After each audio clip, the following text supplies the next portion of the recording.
Hi everyone, it's Mr. Sorrells, your Math 2 honors teacher.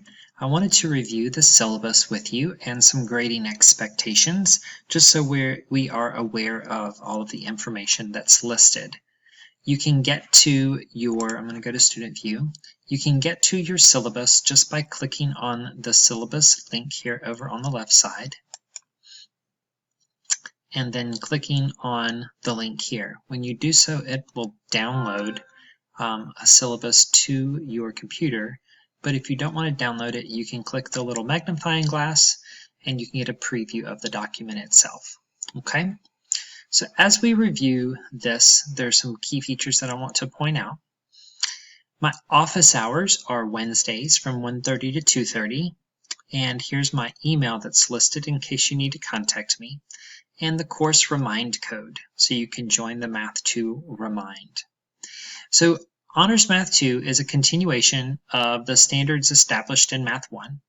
In addition to these standards, Math 2 includes polynomials, congruence and similarity of figures, trigonometry with triangles, modeling with geometry, probability, making inferences, and justifying our conclusions.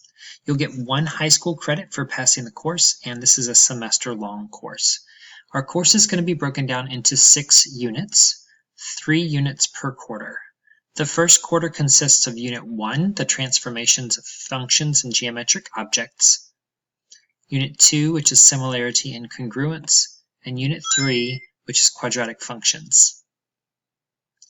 Quarter 2 is broken down into 3 units as well. Unit 4 on square root and inverse variation functions, Unit 5 on relationship and triangles, and Unit 6 on probability. Each of these gives you a brief description of the content that we'll be studying in each unit. Scrolling down to talk a little bit about attendance, you'll get more information on this throughout your orientation. So attendance on remote learning days must be taken in the Student Information System, PowerSchool. A student is considered present for daily attendance during a remote learning day if you meet one of the following criteria. If you attend the mandatory synchronous lessons on designated days, or if you demonstrate engagement in one of the following ways on designated asynchronous days. If you complete a daily assignment, either online or offline, or if you have a daily check-in, a two-way communication with the appropriate teacher. Okay?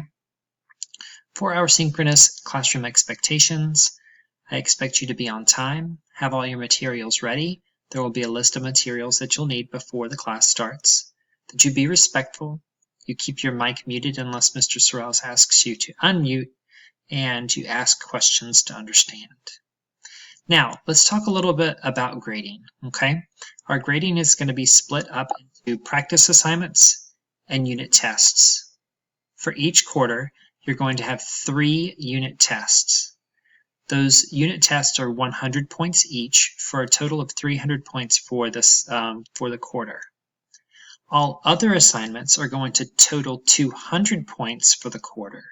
So that's broken down into 25 points per week. Those 25 points could be accumulated through the completion of assignments, discussions, or other assignments throughout the week. They could be 5 assignments worth 5 points each. They could be 2 assignments, one with 10 points, one with 15 points. It's just some combination of assignments that add up to 25 points for the week. So your total points for quarter 1 are going to be 500. The same setup is for quarter 2.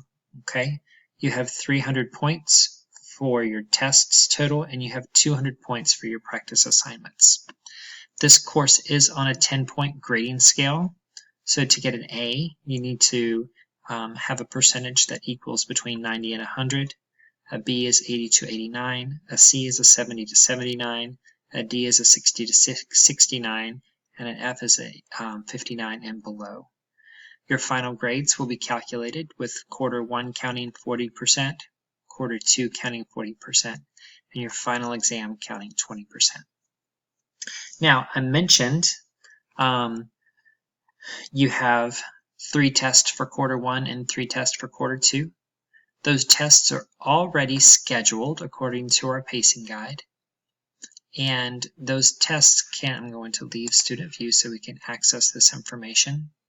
Those tests can be, the dates for those tests are listed here on your grading expectations page in week 1 module.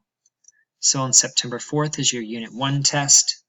September 25th is your Unit 2 test. October 15th is your Unit 3 test and the end of quarter 1.